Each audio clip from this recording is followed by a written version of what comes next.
എല്ലാവർക്കും അറിയാവുന്നതുപോലെ ലോകത്ത് ഏറ്റവും കൂടുതൽ ചരക്ക് ഇറക്കുമതി ചെയ്യുന്ന രാജ്യമാണ് US. പുതിയ സെൻസസ് ഡേറ്റ അനുസരിച്ച് മെക്സിക്കോ, ചൈന, കാനഡ എന്നീ രാജ്യങ്ങളാണ് US-ലേക്ക് ഉൽപ്പന്നങ്ങൾ കയറ്റി അയക്കുന്നതിൽ മുൻപന്തിയിലുള്ളത്. ട്രംപിന്റെ രണ്ടാം വരവിൽ ആഗോളതലത്തിൽ പുതിയ വ്യാപാര യുദ്ധത്തിന് തുടക്കമിടുമെന്നാണ് വിദഗ്ധർ പറയുന്നത്. അധികാരത്തിലെത്തിയാലുടൻ ചൈനയുടെ മേൽ ഉയർന്ന ഇറക്കുമതി തീരുവ ഏർപ്പെടുത്തുമെന്ന പ്രഖ്യാപനം നടപ്പിലാക്കാൻ ഡൊണാൾഡ് ട്രംപ് ഒരുങ്ങിയിരിക്കുകയാണ്.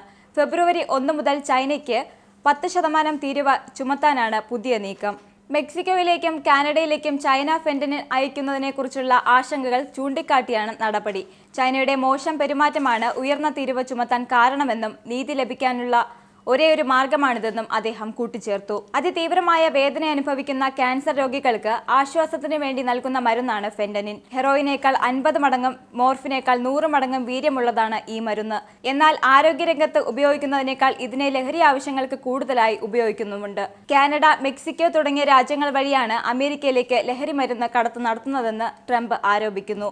രേഖകളില്ലാതെ കുടിയേറ്റക്കാരും മയക്കുമരുന്നും US-ലേക്ക് ഒഴുകുന്നത് അനുവദിക്കില്ലെന്ന് ചൂണ്ടിക്കാട്ടി മെക്സിക്കോ, കാനഡ തുടങ്ങിയ രാജ്യങ്ങൾക്കെതിരെ 25% ഇറക്കുമതി നികുതി ചുമത്തുമെന്ന് ട്രംപ് നേരത്തെ തന്നെ വ്യക്തമാക്കിയിരുന്നു. അതേസമയം കാനഡയ്ക്ക് മേൽ അധിക ഇറക്കുമതി തീരുവ ചുമത്താനുള്ള നടപടിയുമായി US പ്രസിഡന്റ് മുന്നോട്ടു പോകാൻ തീരുമാനിച്ചാൽ കാനഡ പ്രതികരിക്കുമെന്ന് കനേഡിയൻ പ്രധാനമന്ത്രി ജസ്റ്റിൻ ട്രൂഡോ വ്യക്തമാക്കി.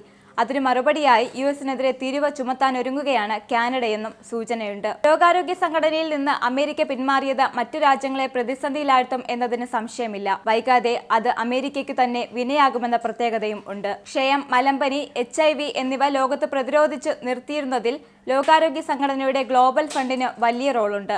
പക്ഷേ ലോകാരോഗ്യ സംഘടനയുമായുള്ള പങ്കാളിത്തം ഇപ്പോൾ അവസാനിപ്പിക്കുന്നതിലും ധനസഹായം വേണ്ടെന്ന് വയ്ക്കുന്നതും ഭവിഷ്യത്ത് ഉണ്ടാക്കുമെന്നതിനാൽ ഒരിക്കൽ കൂടി ട്രംപ് തീരുമാനം ആലോചിക്കേണ്ടതാണ്. അമേരിക്കയിൽ കാണുന്ന ക്ഷയരോഗത്തിന്റെ 80 മുതൽ 90% മറ്റ് രാജ്യങ്ങളിൽ നിന്നുള്ളവർ എത്തിച്ചതാണ്. US-ൽ പണിയെടുക്കുന്നവർ വലിയൊരു പങ്ക് ചൈന, ഇന്ത്യ, ഫിലിപ്പൈൻസ് എന്നിവിടങ്ങളിൽ നിന്നുമാണ്. ഇവിടെയെല്ലാം സാംക്രമിക രോഗങ്ങളുമുണ്ട്. മറ്റു രാജ്യങ്ങൾക്കുള്ള ഫണ്ടിംഗ് അവസാനിപ്പിക്കുന്നത് US-നെ സാരമായി ബാധിക്കുമെന്ന് പറയുന്നതിനുള്ള കാരണവും ഇതാണ്.